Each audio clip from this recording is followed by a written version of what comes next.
ಕರ್ನಾಟಕದ ರಾಜಕಾರಣದ ತೆರೆಮರೆಯಲ್ಲಿ ಸಿದ್ದರಾಮಯ್ಯ ಎಂಬ ಹೆಸರು ಬರೀ ಹೆಸರಲ್ಲ, ಅದೊಂದು ರಾಜ್ಯ ರಾಜಕೀಯದ ಬೃಹತ್ ಶಕ್ತಿ ಕೇಂದ್ರ. ಬಂಡತನ, ಹಠವಾದಿ, ಛಲವಾದಿ, ಮೇಲಾಗಿ ರಾಜಕೀಯ ಶತ್ರುಗಳನ್ನು ತಮ್ಮ ರಾಜಕೀಯ ಅನುಭವ, ಅಂಕಿ ಅಂಶಗಳ ಜಾಡಿ ಹಿಡಿದು ವಿರೋಧ ಪಕ್ಷಗಳಿಗೆ ಸಿಂಹ ಸ್ವಪ್ನ ತರಹದ ವ್ಯಕ್ತಿತ್ವ. ಅದರಲ್ಲೂ ದಶಕಗಳಿಂದ ಅಹಿಂದ ವರ್ಗಗಳ ಧ್ವನಿಯಾಗಿ 3 ದಶಕಗಳ ಕಾಲ ರಾಜ್ಯದ ರಾಜಕಾರಣವನ್ನು ತನ್ನ ಅಂಕೆಯಲ್ಲೇ ಇಟ್ಟುಕೊಂಡಿದ್ದ ಟಗರು ಇದೀಗ ಕೇರಳದ ನಿಸರ್ಗ ಚಿಕಿತ್ಸಾ ಕೇಂದ್ರದಲ್ಲಿ ಮೌನಕ್ಕೆ ಶರಣಾಗಿದೆ.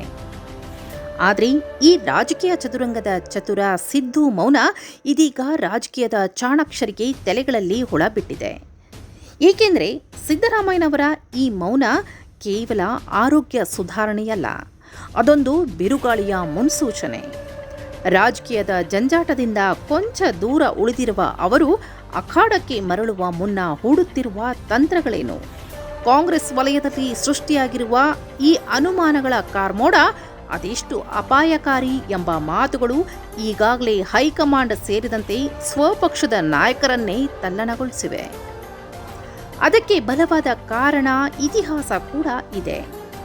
ಹಾಗಾದರೆ ಏನು ಟಗರು ಸಿದ್ದು ಕೇರಳಂ ಗೇಮ್ ಪ್ಲಾನ್ ಎಂಬುದನ್ನು ಚೂರು ಅರ್ಥ ಮಾಡಿಕೊಳ್ಳುವ ಪ್ರಯತ್ನ ಮಾಡೋಣ. ಮೊನ್ನೆ ಅಷ್ಟೇ ನಡೆದ ಇತ್ತೀಚಿನ ದಿನಗಳಲ್ಲಿ ಕಾಂಗ್ರೆಸ್ ವೇದಿಕೆಗಳಲ್ಲಿ ನಡೆಯುತ್ತಿರುವ ವಿದ್ಯಮಾನಗಳನ್ನು ಸೂಕ್ಷ್ಮವಾಗಿ ಗಮನಿಸಿದರೆ ಒಂದು ಸ್ಪಷ್ಟ ಚಿತ್ರಣ ಸಿಗುತ್ತದೆ. ಕೆಪಿಸಿಸಿ ಅಧ್ಯಕ್ಷರ ಪದಗ್ರಹಣದಂತಹ ಪ್ರತಿಷ್ಠಿತ ಕಾರ್ಯಕ್ರಮದಲ್ಲಿ ಎಐಸಿಸಿ ಅಧ್ಯಕ್ಷ ಮಲ್ಲಿಕಾರ್ಜುನ ಖರ್ಗೆ ಅವರು ಸಿದ್ದರಾಮಯ್ಯ ಅವರ ಹೆಸರನ್ನು ಪ್ರಸ್ತಾಪಿಸದಿರುವುದು ಆಕಸ್ಮಿಕವೇನಲ್ಲ. ಏಕೆಂದರೆ ರಾಜಕೀಯದಲ್ಲಿ ಆಕಸ್ಮಿಕಗಳು ಬಹಳ ಕಡಿಮೆ. ಬದಲಾಗಿ ಪ್ರತಿಯೊಂದರ ಹಿಂದೆ ಒಂದು ಉದ್ದೇಶ ಇರುತ್ತದೆ ಎಂಬುದು ಸ್ಪಷ್ಟ. ಸಿದ್ದರಾಮಯ್ಯನವರಂತಹ ದೈತ್ಯ ನಾಯಕನನ್ನ ಸೈಡ್ಲೈನ್ ಮಾಡುವ ಪ್ರಯತ್ನದ ಮೂಲಕ ಪಕ್ಷದೊಳಗಿನ ಹೊಸ ಪವರ್ ಸೆಂಟರ್ಗಳಿಗೆ ಮಣೆ ಹಾಕಲಾಗುತ್ತಿದೆಯೇ ಎಂಬ ಅನುಮಾನಗಳು ಇದೀಗ ಕಾರ್ಯಕರ್ತರ ವಲಯದಲ್ಲಿ ಬಲವಾಗಿ ಕೇಳಿಬರ್ತಿವೆ.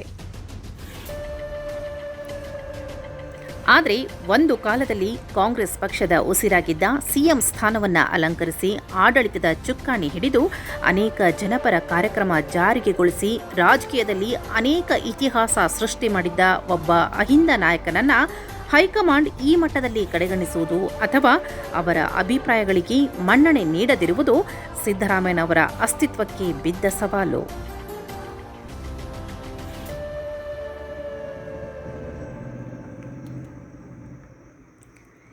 ಈ ಬೆಳವಣಿಗೆಗೆ ಪುಷ್ಟಿ ನೀಡುವಂತೆ ಬಿಜೆಪಿಯ ಮಾಜಿ ಸಿಎಂ ಬೊಮ್ಮಾಯಿ, ಅದರಲ್ಲೂ ಸಿದ್ದು ಅವರನ್ನು ಹತ್ತಿರದಿಂದ ನೋಡಿದ ವ್ಯಕ್ತಿ, ಇತ್ತೀಚೆಗೆ ಅವರು ನೀಡಿರುವ ಹೇಳಿಕೆ ರಾಜ್ಯ ರಾಜಕಾರಣದಲ್ಲಿ ಹೊಸ ಬಾಂಬ್ ಸಿಡಿಸಿದೆ.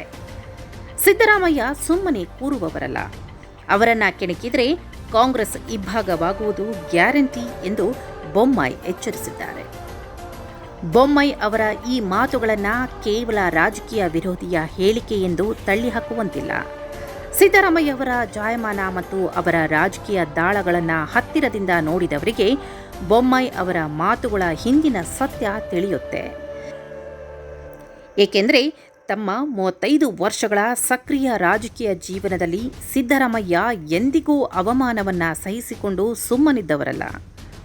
ಒಂದು ಕಾಲದಲ್ಲಿ ಜೆಡಿಎಸ್ ತೊರೆದು ಕಾಂಗ್ರೆಸ್ ಸೇರಿದಾಗ ಅಥವಾ ಆಪರೇಷನ್ ಕಮಲದ ಸಂದರ್ಭದಲ್ಲಿ ಕಷ್ಟಕಾಲ ಎದುರಾದಾಗ ಅವರು ಹೋರಾಟದ ಮೂಲಕವೇ ಉತ್ತರ ನೀಡಿದ್ದಾರೆ. ಅಂತಹ ನಾಯಕನನ್ನ ಕಡೆಗಣಿಸುವುದು ಅಥವಾ ಅವಮಾನಿಸುವುದು ಅಂದರೆ ಸುಪ್ತವಾಗಿರುವ ಜ್ವಾಲಾಮುಖಿಯನ್ನ ಕೆಣಕಿದಂತೆ.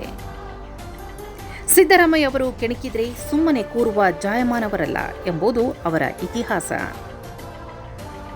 2018 ಹಾಗೂ 19ರಲ್ಲಿ ನಡೆದ ರಾಜ್ಯ ರಾಜಕಾರಣದಲ್ಲಾದ ಸಂಚಲನ ನೆನಪಿಸಿಕೊಳ್ಳಿ. ಕಾಂಗ್ರೆಸ್ ಜೆಡಿಎಸ್ ಮೈತ್ರಿ ಸರ್ಕಾರ ಉರುಳುವ ಮುನ್ನ ಸಿದ್ದರಾಮಯ್ಯ ಅವರು ಧರ್ಮಸ್ಥಳದ ನಿಸರ್ಗ ಚಿಕಿತ್ಸಾ ಕೇಂದ್ರದಲ್ಲಿ ವಿಶ್ರಾಂತಿಯಲ್ಲಿದ್ದರು. ಆ ಸಂದರ್ಭದಲ್ಲಿ ರಾಜ್ಯದಲ್ಲಿ ಆಪರೇಷನ್ ಕಮಲದ ವೇಗ ಹೆಚ್ಚಾಗಿತ್ತು. ಅನೇಕರು ಆ ಸಮಯವನ್ನು ಈಗ ಮತ್ತೆ ನೆನಪಿಸಿಕೊಳ್ತಾ ಇದ್ದಾರೆ.